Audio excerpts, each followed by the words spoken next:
অবশ্য আজকের বিয়ালটা খুব খারাপ লাগতেছে দেখে, তাহলে আইটটা একটু যাই, একটু ইন্দে যাই এরিয়া। তো এই যে আমি যাই, আমি একটু আইটটা তাহলে দিই আমার বাড়ি, আমি যেন কাজ করতেছি না, সামনে একটা হাওর আছে, ডুবাইল হাওর জায়গাটার নাম। তো যাইলে আমি একটু আইটটা এই দিই, সামনে একটা গরুর ঘর, বাপরে বাপ, গরুর তো আজ্ঞা করে রাখছেই না। আর এই লোগা যে অবস্থা, গন্ধ, গরুর ঘরের ভিতরে তো কোনো গরুই নাই গিয়া, আর কিছুই নাই গিয়া।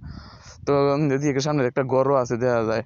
এই যে গড্ডা, এই গড্ডার ভিতরে তো দেখি তো লোকজন তো কোনো কিছু নাই গিয়া মনে হয়। তো তবু দিই দরজা মারাইলে এরকম কি যে দরজা দিছে তো চুরি হইলে নিবো গা, চুরিরা। আচ্ছা, যে অবশ্য চারপাশে পরিবেশটা আরেক অনেক অনেক সুন্দরই আছে। সামনে বাপরে বাপ গরু বাবু বইছে। কি রে বাবু, গরু কি অবস্থা তোর, ভালাই আছো? হ্যাঁ গরু বাবু, কি অবস্থা তোমার, ভালো না? আরে শালার মাথায় নষ্ট, দেখা মাথা নষ্ট বলে আজকে বলে বাদ দিছে না হেরাম্মা। আচ্ছা, তো যাই সামনে তো একটু আইটটাই গিয়া, সামনে তো যাই, আর যাইতেছি আইটটা ভালোই লাগতেছে অবশ্য। এই দেখুন কত সুন্দর পরিবেশ। অবশ্য বর্ষাকালের সময় না পানি তাই, পানি একেবারে ডুবিয়া বইরা জায়গা ও করে অনেক মনোরঞ্জন, টলার মালা উঠে দিয়ে যাইতে হে। দেখুন ইন্দা থেকে 10 কিলোমিটারের মধ্যে মনে হয় ইন্দাতে কোনো কিছু দেওয়া যাইতেছে না, এরকম অবস্থা সাইড আনতে। তো হাঁটতাছি তো মজাই লাগতেছে অবশ্য, কারণ এই জায়গাটা দেখতে অনেক সুন্দরী। ধান ধান তো ধানের বাহার কয়েকশো গাড়া গাড়া ভরা একেবারে সাইড আনতে, এরম কাটা জমি, শালার মাথায় নষ্ট।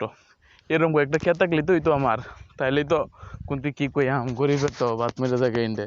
হ্যাঁ বর্ষাকালের সময় তো পানি থাকে একেবারে ডুবিয়ে একেবারে জায়গাটা বইরে জায়গা।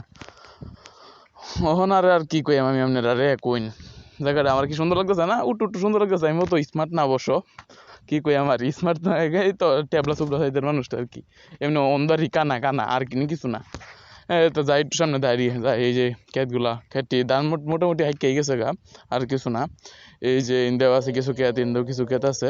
সামনে বাটে না গরু সরু লুয়ে এরা ঘুরতেছে বেড়াইতেছে, আর কাজকর্ম করতেছে। বন্ধের মাঝে একটা গাছ আছে অবশ্য, হুই যে সামনে দিয়ে যাইতেছে। আর হিন্দা আছে লোক আমরা সুইচ গিটটা অবশ্য ভালোই লাগতেছে। এই যে আমরা ব্লকের কাজটা, হুই যে গাছটা, কিন্তু আমরা ব্লকের কাজ দিয়ে চলতেছে বর্তমানে। ব্লকের কাজ মাছ করে দিতে পারলো সেদিন আইলো সেই সুনামগঞ্জ কি আমি কোনোদিন আইলাম ওই বেড়াইন। এই সুনামগঞ্জ আইলাম, সুনামগঞ্জ হাওরের ময়দানে থাকতেছে একলা একলা, এটা কি কেউ পারবো? ওই যে গাছটা খুব কষ্ট করারই, সুনামগঞ্জের ময়দানে একলা একলা তাওন, এটা কি অত সহজ?